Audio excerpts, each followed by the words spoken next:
पहले तो I must appreciate you कि आपसे अप्रोच किया जर्नलिस्ट ने, बेनज़ीर शाह साहिबा ने ट्विटर के ऊपर, आपने रिस्पॉन्ड किया, but obviously now people have come down कि वो माजरत कर रहे हैं, माफ़ी मांग रहे हैं, ये ट्रेंड ख़त्म होना चाहिए। फिर एक वाक़या, बदकिस्मत वाक़या हमारे कोलीग शाहज़ेब खानज़ादा साहब के साथ हुआ, उस शख्स की भी आइडेंटिटी सामने आ गई है। How do you plan to proceed? Because मुझे I know it for a fact कि आप इन चीज़ों को बड़ा स्ट्रिक्टली देखते हैं। क्या कर सकते हैं? Is there anything that you wish to do? बतौर minister for information, all journalist, reporters, anchors are my constituency. मैं इसको बिलीव करता हूं दिल से। एक तो मैं आपको बताना चाहता हूं कि जर्नलिस्ट प्रोटेक्शन कमीशन का क्याम अमल में लाया जा चुका है। It is form, duly notified. Majority members journalist हैं, जो नॉमिनेट मैंने नहीं किए, हुकूमत ने नहीं किए, किसी और ने नहीं किए। वो रावलपिंडी इंस्टीट्यूट, रावलपिंडी जो यूनियन ऑफ जर्नलिस्ट है उसने किए, PFUJ ने किए, वो किए हैं। आपके जितने भी आपकी एसोसिएशंस हैं और काउंसिल्स हैं, खैबर पख्तूनख्वा, पंजाब, सिंध, KPK, उनकी जो यूनियन ऑफ जर्नलिस्ट हैं उन्होंने किए, RIUJ ने किए और नेशनल प्रेस क्लब ने किए। तमाम जो प्रोफेशनल बॉडीज हैं वुकला की, वहां से नुमाइंदे उसमें लिए गए हैं और उन प्रोफेशनल बॉडीज की रिकमेंडेशन पे लिए गए हैं। पहली बात ये, बेनजीर शाह साहिबा को जिस ट्रोल ने टारगेट किया और मुझे उन्होंने कहा कि आप इसको फॉलो करते, मैं तो 1900 लोगों को फॉलो करता हूं। फॉलोइंग इज नॉट इंडोर्समेंट, मगर फिर भी मैंने माजरत भी की, मैंने उनसे सॉलिडारिटी एक्सप्रेस की, मैंने मजम्मत की इस वाकये की। With in half an hour मैंने कहा कि आप लीगल एक्शन लेना चाहती हैं तो national cyber crime investigation agency को दरखास्त दें, हम सपोर्ट करेंगे, या आप जर्नलिस्ट प्रोटेक्शन कमीशन को दें, हम सपोर्ट करेंगे। उन्होंने मुनासिब नहीं समझा और उन्हें जर्नलिस्ट प्रोटेक्शन कमीशन पे भी एतराज था। बहरहाल मैंने उनसे राब्ता किया, उन्होंने राब्ते में नहीं आई और कई बार राब्ता किया। ट्विटर पे ही उन्होंने जो कहा मैंने उसका जवाब दिया और उन्होंने कहा कि मैं अप्रिशिएट करती हूं कि आपने नोटिस लिया, but I don't want to take any further action. Having said that, जिस अकाउंट ने ये काम किया था उसने माजरत की, शर्मिंदगी का इजहार किया और अपने अल्फाज वापस लिए और तौबा की। ये बहुत बड़ी बात है। आप मुझे कोई मेरी मुखालिफ सियासी जमात का एक भी ऐसा ट्वीट दिखा दें जहां पे उन्होंने जर्नलिस्ट कम्युनिटी के साथ इजहार हमदर्दी किया हो। उनके वजीर लोगों को थप्पड़ मारते थे शादियों के ऊपर। उनके आप भी फॉर्मर कैबिनेट मेंबर्स मुल्क से बाहर बैठ के गंदी गालियां देते हैं, आसमा शराजी के हिजाब पे बात करते हैं, लोगों को लिफाफा कहते हैं, लोगों की इज्जतें जो हैं खाक में मिलाते हैं। ये कल्चर है ना। मैं बतौर वजीर इत्तलात आपको श्योर करता हूं, RIUJ का मामला हुआ, वो पुलिस ऑफिसर सस्पेंड हुआ, RPO साहब ने नेशनल प्रेस क्लब में आके माजरत की, हमने अपने साफी भाइयों को खुश किया। किसी को स्क्रैच आ जाए, मेरा अमला इस तरह भागता है जिस तरह वो मिनिस्टर इंफॉर्मेशन का सगा भाई हो। उस दिन KP हाउस के बाहर एक साफी का पैर इंजर हो गया, हम अस्पताल खुद लेके गए। उस दिन किसी का बाईपास था, मेरा अमला अस्पताल में पहले खड़ा था। देखिए, ये मैंने यहां पे एक माहौल पैदा किया है कि जर्नलिस्ट हमारे लिए काबिल एहतराम है और बेनजीर शाह साहिबा के साथ जो हुआ वो हमने मैटर ऑफ मंथ की इंजाम तक पहुंचाया है, माजरत आई है। ये कोई भी मुखालिफ में ये जरफ नहीं है कि ये काम करें। लास्टली, शाहजेब खानजादा को जिसने हरास किया, real estate agent from Ontario Canada, resident of Gujranwala, उसकी तमाम तर तफसीलात हमारे सामने। लोग उसके घर जाके एहतजाज करना चाहते हैं, मैंने भी रोका है, मैंने मना किया है कि हमारा ये वतीरा नहीं है। अगर ये रविश बंद होनी होगी कि आप फैमिली के साथ फिर रहे हैं, पीछे को आके बदतमीजी करे। अगर शाहजेब वहां पे एक थप्पड़ रसीद कर देता उसको, तो क्या बचता उसके पल्ले, या 4 गालियां आगे से दे देता। बिल्कुल। तो देखिए, ये प्रोवोकेशन है। लीगली भी आप ये नहीं कर सकते। आपने किसी को प्रोवोक किया है, थ्रेट किया है, he is bound to respond. Patience लोग शो करते हैं, मगर रेस्ट एश्योर्ड ये रियल एस्टेट एजेंट को बकायदा कैफरे किरदार तक पहुंचाया जाएगा ताकि आइंदा कोई हरकत ना करे। और हमारे लोग बड़े मुश्किल है, मैंने बड़ी मुश्किल रोका है उनको। वो कहते हैं कि जहां ये हुआ हम मुंह तोड़ जवाब देंगे। ये अच्छी रविश नहीं है इस मुल्क के अंदर। अफाम तफहीम से चलना है और पब्लिकली एक दूसरे की फैमिलीज का, एक दूसरे की रिस्पेक्ट। ताहिर साहब, अभी आपने खैबर पख्तूनख्वा के चीफ मिनिस्टर का जिक्र किया। आपने अभी उनका इंतखाब नहीं हुआ था तो आपने कहा क्रिमिनल माइंडेड शख्स को ला रहे हैं। आपने एक पूरा एक चार्जशीट पेश कर दी वफाकी हुकूमत ने कि ये भी मामला है, ये भी केसेस हैं, स्टफ लाइक दैट। बट अब जारी बात है, he is the elected chief minister और उनकी जमात ने उनको बड़ा ओवरवेलमिंग मेजॉरिटी के साथ चीफ मिनिस्टर मुंतखब किया है। अब जब इतना कुछ हुकूमत करने में कामयाब हो गई है, 26वीं यानी तरमीम पिछले साल, 27वीं इस साल, एंड आगे भी बहुत कुछ प्लान्ड है, तो एक मुलाकात का इशू बना हुआ है, 6 अटेम्प्ट्स वो गालिबन कर चुके हैं, तो कोई इतना इशू नहीं है। ये तो आप भी जानते हैं कि कोई साथ तो लेके जा नहीं सकता। खैबर पख्तूनख्वा के चीफ मिनिस्टर अगर मिल लेंगे अपने बानी पीटीआई से तो कौन से मसला होगा इतना।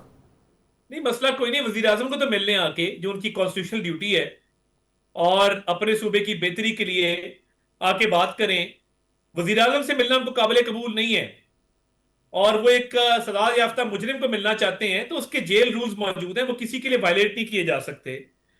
और वजीर आजम ने जब उन्हें कहा कि आके मिलें, इसलिए कहा कि वहां पे खैबर पख्तूनख्वा के इश्यूज डिस्कस हों, वहां पे हालात में बेहतरी लाई जाए, और एक कॉन्स्टिट्यूशनल रिक्वायरमेंट है वो पूरी हो। मगर वो इंटरेस्टेड नहीं है। कई बार ये ऑफर दोहराई जा चुकी, मगर वो जेल में जाना चाहते हैं, तो वो तो जेल मैनुअल है, जेल के रूल्स हैं, उसके मुताबिक होगा जो होगा। और इस पे उन्होंने एक पूरी सियासत की है।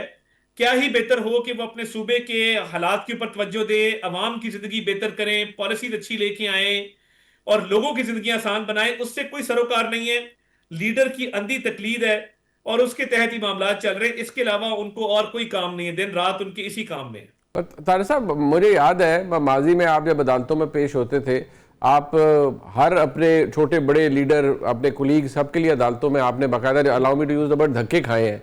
आपने अदालतों से फैसले लेकर राइट्स क्रिएट करवाए कि यार इसको यहाँ रिलीफ मिले, इसको यहाँ रिलीफ मिले, जो आप कर सकते थे डिस्पाइट द फैक्ट के बहुत से मसाइल थे। आज की तारीख में अदालत ने उनका एक राइट क्रिएट किया है कि वो अदालत मिल सकते हैं अपने बानी पीटीआई से, लेकिन कोई उसको मानने को तैयार नहीं है। मैं समझता हूं कि वफाक या आपके जेर इंतजाम अडयाला जेल नहीं है, बट आप ये तो कर सकते हैं कि एटलीस्ट कहीं के लिए अदालत के हुक्म पर अमल दरामद होना चाहिए। देखिए, बात यह है कि देयर आर सर्टेन रूल्स। हमारे जब लोग जेल के अंदर थे, मुलाकातें बंद भी हुई, तो एक सर्टेन पैटर्न था। वुकला की मुलाकात होती थी, फैमिली मेंबर्स की होती थी, वुज़राए आला तो नहीं आते थे मुलाकात करने। तो देखिए, इसका कोई निजाम होगा ना। कोई किसी की पसंद नापसंद पे तो नहीं हो सकता। वुकला मिलते हैं, फैमिली मिलती है। इन्होंने डेरा बना लिया था कि ये बंदा जेल में नहीं है, ये किसी सियासी डेरे पे बैठा है। जहां पे इसका दिल करता है ये दोस्तों को बुला लेता है, जहां इसका दिल करता है ये पार्टी की मीटिंग कॉल कर लेता है। ये जेल है, कोई मतलब ये किसी पार्टी पे तो नहीं आए हुए कि जहां इनको हर शख्स से मिलवाया जाए और हर शख्स की तक रसाई मुमकिन बनाई जाए और इनके तमाम अहकामात को बजा लाया जाए। ये नहीं हो सकता। तार साहब, एक चले, ये तो एक इशू है, opposition leader senate, opposition leader कौमी असेंबली, मामला रुका हुआ है।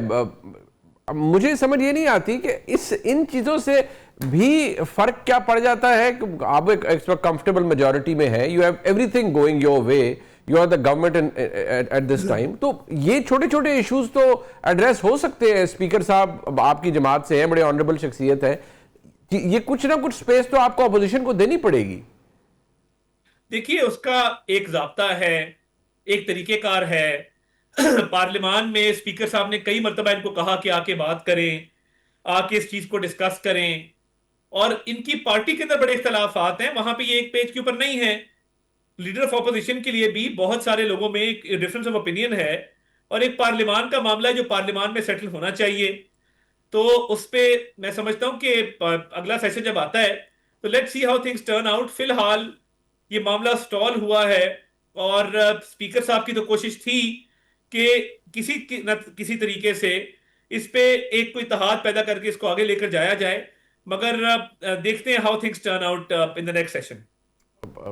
ऑब्वियसली नेक्स्ट सेशन के अंदर तो जारी बात है, बहुत सारी चीज़ें हम एक्सपेक्ट कर सकते हैं। तारिक साहब, एक बात जो अब बहुत से लोग उसके ऊपर ओपिनियन भी है, I mean age senior age people like Suhel Badayat साहब, जारी बात है उनका एक कॉलम है, हमारे लिए मोहतरम है, आपके हमारे हम सब के मोहतरम है। एक बात उन्होंने बड़ी बड़ी वैलिड पॉइंट आउट की कि जो ये तमाम निज़ाम है, इसके अंदर जो सियासी स्पेस है वो कम होती जा रही है सियासतदानों के लिए, सियासी हुकूमतों के लिए, सिविलियन हुकूमतों के लिए, with every passing day. Do you agree to that? नहीं, आई डोंट एग्री। मैं समझता हूं कि ये सियासतदानों के अपने तर्ज अमल पर डिपेंड करता है कि वो कितनी स्पेस लेते, कितनी नहीं लेते। और अगर सियासतदान कोर कमांडर हाउस को जाके तोड़ दें और हमला कर दें, और कैप्टन कर्नल शेर खान जैसे जर्री जवान के मुजस्मे को गिरा के उसको ठुड्डे मारना शुरू कर दें, तो व्हाट डू यू एक्सपेक्ट? क्या करें हम? इनको सर पे बिठाएं कि यार तुमने बहुत अच्छा काम किया है? वो शहीद जिसकी इंडिया तारीफ कर रहा है कि यार ये बड़ी बहादुरी से लड़ा है, आपने उसके मुजस्मे को ठुड्डे मारे, वेल डन, आपको जेल नहीं, आपको हम वजीर आला केपी बनाते हैं। और आपने कोर कमांडर हाउस को आग लगाया, कायद आजम के घर को जला दिया, वाह वाह वाह वाह, शाबाश, आप आ जाएं, आपके लिए जेल नहीं हो सकती। तो देखिए ना, ये तो हमने खुद तय करना है ना। अगर कल को कोई कत्ल कर दे और ये क्या मैं सियासतदान हूं, मुझे कुछ ना कहा जाए, मेरे लिए स्पेस पैदा करें, मैं कातिल हूं, मगर मेरे लिए स्पेस पैदा करें क्योंकि मैं सियासतदान हूं। तो ये सियासतदानों को भी तय करना है ना इस मुल्क के अंदर, कि इस मुल्क के अंदर डूज एंड डोंट्स क्या हैं। कोई अगवा बराए तवान करे और सियासत के लिबादे के पीछे छुपे, कोई कत्ल करे, कोई रेप करे, कोई जलाओ घेराव करे, बिल्डिंग्स को जला दे, लोगों को कत्ल कर दे, और उसके बाद क्या है कि जी नहीं, सियासी स्पेस पैदा करे। तो ये some things have to be settled, कि रेड लाइन क्या है, डूज एंड डोंट्स क्या हैं, और इस मुल्क के अंदर कानून क्या है। ये नहीं हो सकता कि आप ला कानूनियत करें और कानून का सहारा लें और सियासत के पीछे छुपें। It can not be allowed.